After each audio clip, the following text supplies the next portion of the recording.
and really they're more about making marginal changes, right? We want representatives and organized labor workers so that we show that we have a commitment to progressive stakeholders. They don't want to tear capitalism down to its foundations and rebuild it, in a different kind of model, as many woke advocates surely do. I think it was Ibram Kendi who said, so I don't have the quote in front of me, something like, to be anti-racist is to be anti-capitalist. We can't solve racism unless we destroy capitalism and replace it with socialism. I think it was that from spokespersons. Now, you might ask, why does woke seem to be concentrated in certain industries, like entertainment, retail sales, technology, and so forth? Like these Colin Kaepernick ads.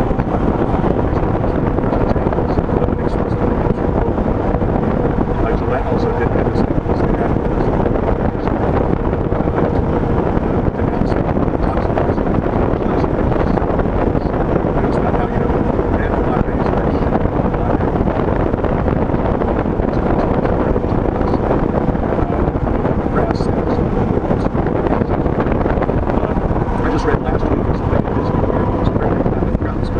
Section specific to the world of like a shopping area where it's like a fairy godmother's area. I think it's a fairy godmother's land, and they used to have all the employees they would call future fairy godmothers, the store employees. Now they've changed it to fairy godmothers, helpers, and any gender, people of any gender can be can work in those shops. And the claim was, well, this is more woke than having a gender specific designation for a particular kind.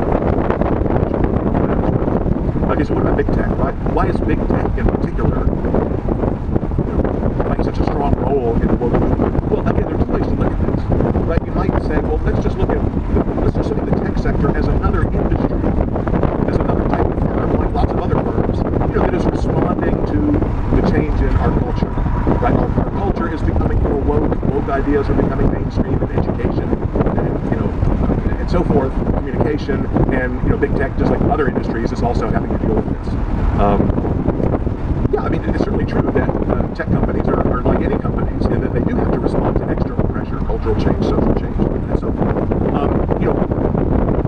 Tech companies tend to employ, as I say, employees of tech companies are probably more woke on average than employees of oil and gas companies, right? Or employees of other kinds of companies. There's an infamous incident at Google where right after the 2016 election,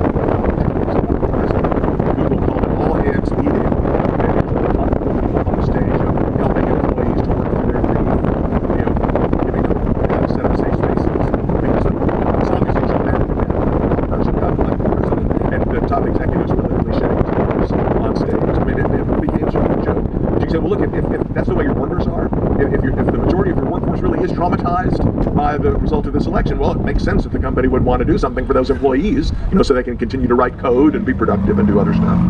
As an aside, most tech companies are actually not very diverse at all in their workforces. I just read something about Amazon. The only sector, the only type of employee classification at Amazon that is at all diverse is like people who do physical labor at an Amazon fulfillment center, right? But the engineers, the executives are almost all white or Asian. Okay, so it doesn't seem to be much of an effort to diversify the workforce in a more meaningful way. And again, you have this phenomenon I mentioned before of allowing these sort of mid-level HR people to run the woke programs. That happens in tech firms just like it happens in many firms.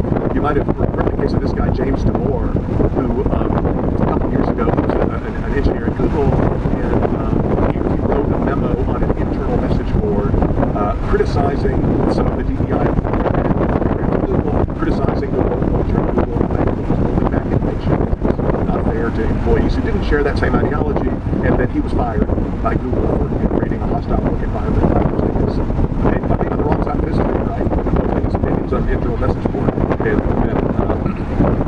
that generated a lot of publicity as well. So, I mean, if he's right, these big tech companies are really not a very hospitable environment for people who don't share this sort of but this is not what Senator Hall, Wright, and other critics on the left, Elizabeth Warren, this is not really what they are complaining about with tech companies. They're claiming that tech firms are driving wokeness. not just dealing with wokeness like any other company. For example, we have content providers and distributors, Netflix, Amazon, Disney, whatever. I'm sure you all have heard plenty of jokes and seen memes, whatever, about, different things that are in movies and TV shows and video games that are trying to promote and Amazon has got criticized for it to do this adaptation that explicitly has described as stories as sort of allegorical, fictional accounts of England, right? Sort of English on social media, on platforms like Pewaukee, whatever, we've all heard about, so-called flag, right? You get kicked off of Twitter, you get your account suspended and banned, if you say certain things. And it's not all about social media.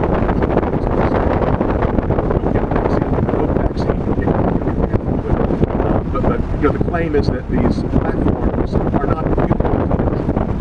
The terms of service on Twitter or Facebook or Instagram or TikTok or whatever, they have some language like, you're free to speak your mind unless you're directly threatening someone, or now they've changed it, unless you're spreading misinformation, you can be banned for misinformation that are defined very precisely. And the claim is that companies are arbitrarily enforcing a particular ideology.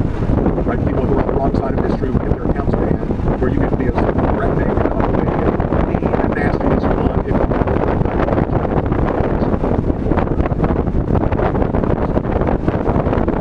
It's a little bit like, I think there's a just like other institutions, like there's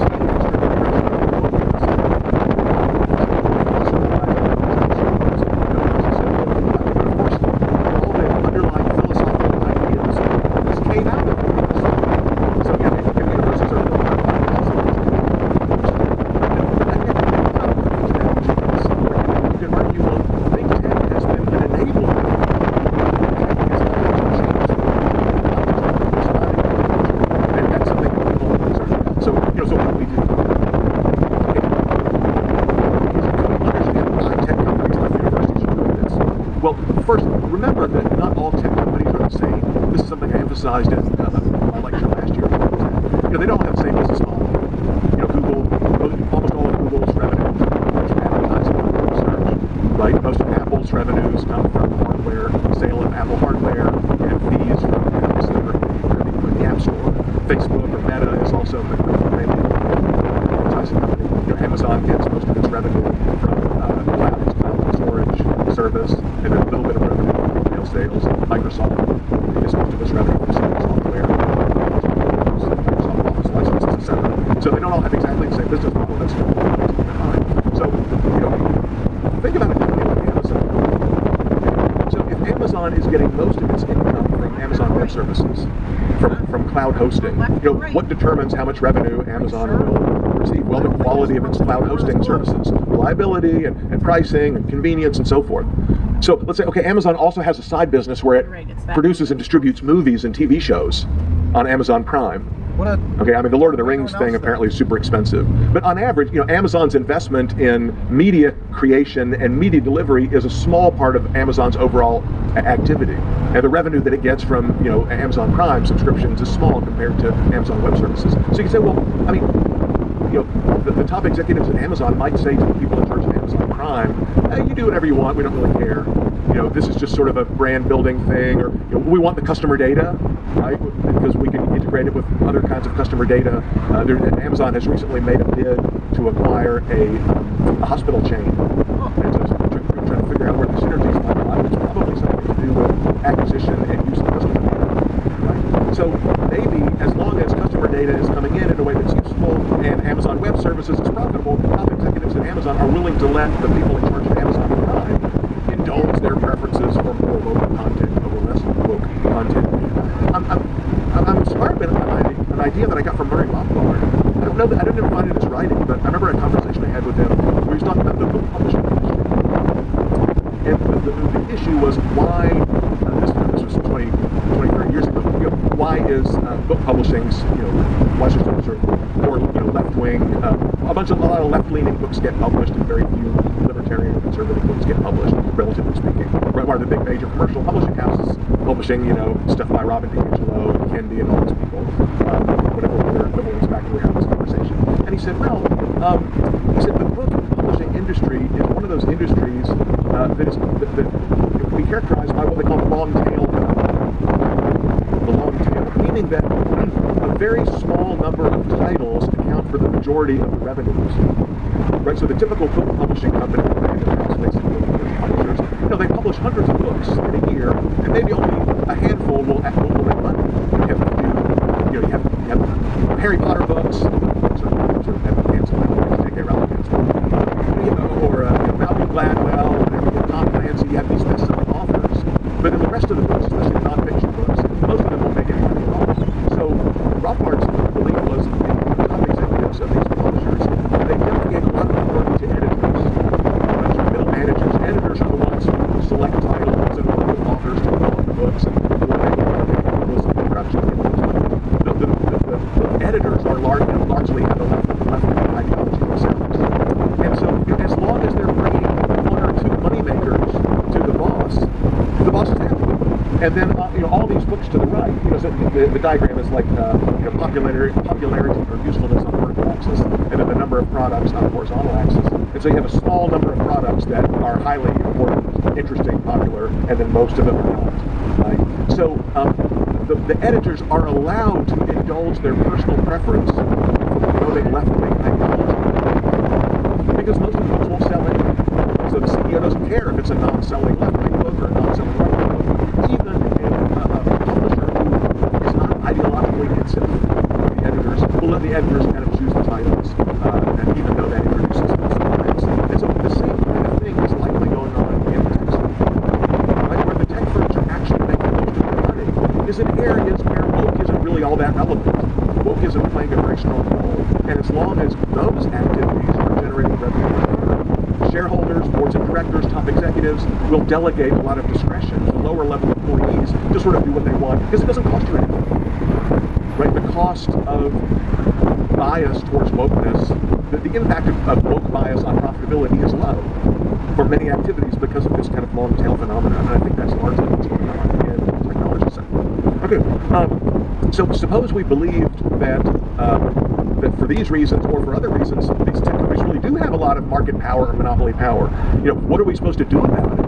What do we say to Elizabeth Warren or Josh Hawley or other critics who want to break up big tech or regulate big tech, for whether because they're too woke or because they're harming consumers or harming workers in other ways? Well, I want to state at the outset, it is true that a lot of tech companies have large market shares. As I mentioned yesterday, 100%, not even 50% in many cases, but pretty substantial market shares. No one would dispute that Twitter, Google, Apple, Microsoft, Amazon, in their respective markets. And there are a lot of reasons for this that are not in any way nefarious or suspicious. Right, what they call network effects, like for platform companies. A lot of critics of when people criticize Twitter or Facebook, one response is, well, why don't people who get banned from Twitter, why don't they just go to another platform? There's Gab, there's Parler, there's the one Trump started. Yeah, there's a bunch of other platforms that don't use the same, don't have the same content moderation policies as Twitter and Facebook. Well, a lot of people don't want to use those platforms as much because they're small. Right? The whole point of being on a platform is to reach a large audience and connect with a lot of people. So there's a kind of a network externality or network effect, more precisely. The value of the platform depends on the size of the platform. And so if one platform is already very large, it can be a challenge for new platforms to enter. Because when they're small, they're not very attractive, so a lot of people use them in the first place. You have the phenomenon of large upfront investments to write the code, to develop the hardware, and then small marginal costs to produce additional units or serve additional customers, which combined with sort of first mover advantages, that is a kind of first mover advantage. That can sometimes lead to what they used to call these winner-take-all markets, and then it was quickly pointed out that 50% is so now they're called winner-take-most markets. But of course, there's these markets are still competitive in the sense that we described yesterday, as long as there's no government restrictions, as long as other firms are free to try to whether they're successful. These are still competitive. I was shown by students this article in 2007 worried that MySpace and network effects would always be involved in a lot of MySpace that we really talk over here. So a lot of the criticism has been directed at civil platform. But a platform means you're not just providing a product,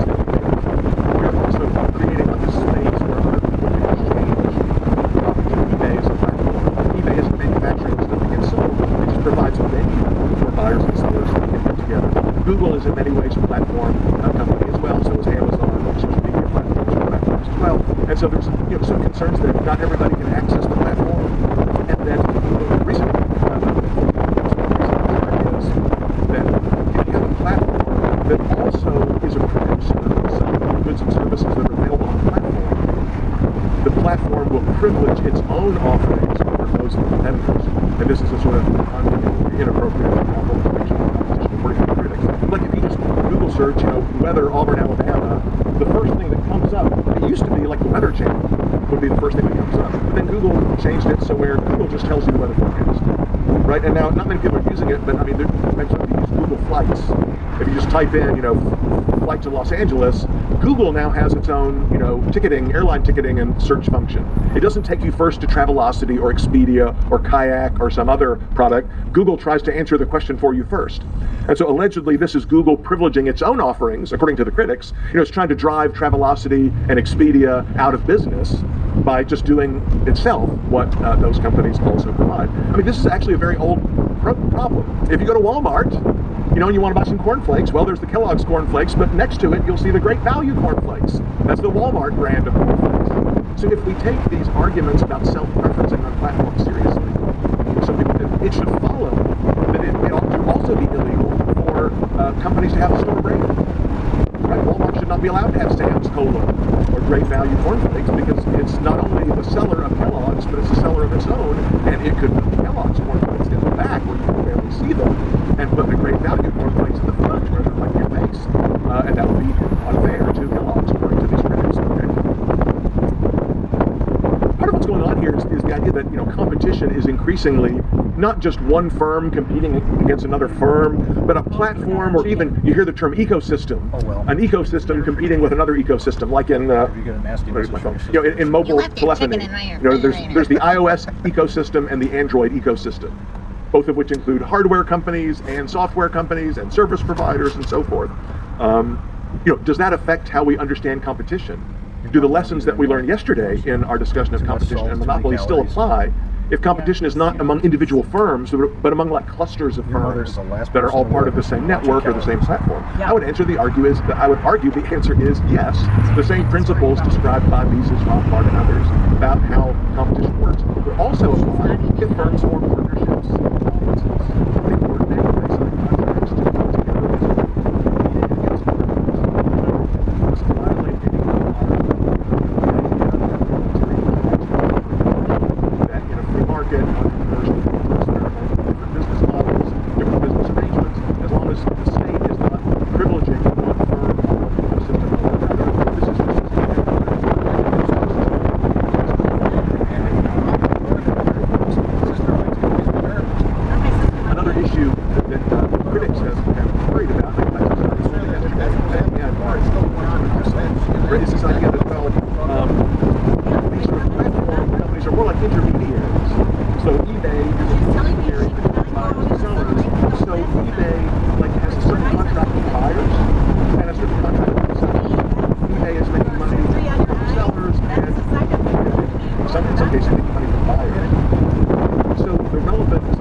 Does eBay have a monopoly on the sale of garden tools or obscure things?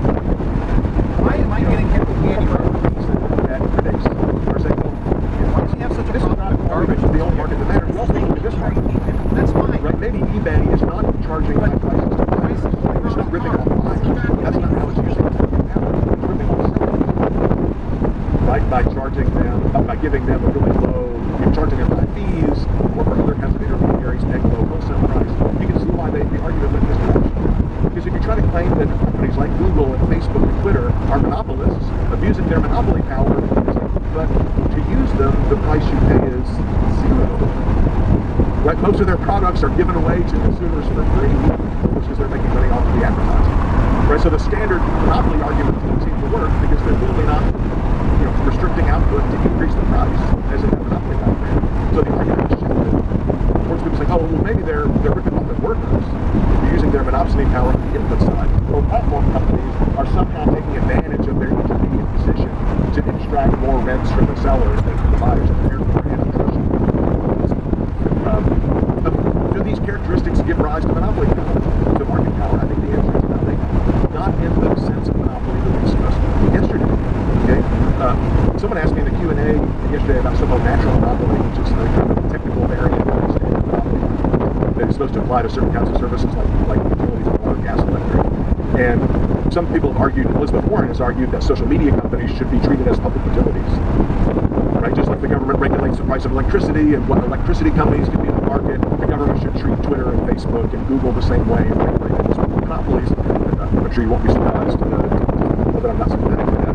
On the so-called misinformation, I mean, I think if you look at these posts, I think there's tremendous political pressure on platform companies to, censorship, to regulate the flow of information.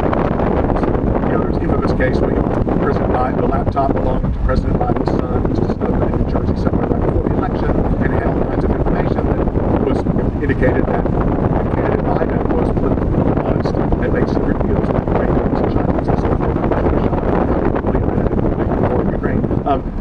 The New York Times, Washington Post made a deliberate decision that they would not report any information on the story, and Twitter and Facebook would ban any accounts or would delete any posts that mentioned the Hunter Biden laptop story. It was forbidden to be mentioned.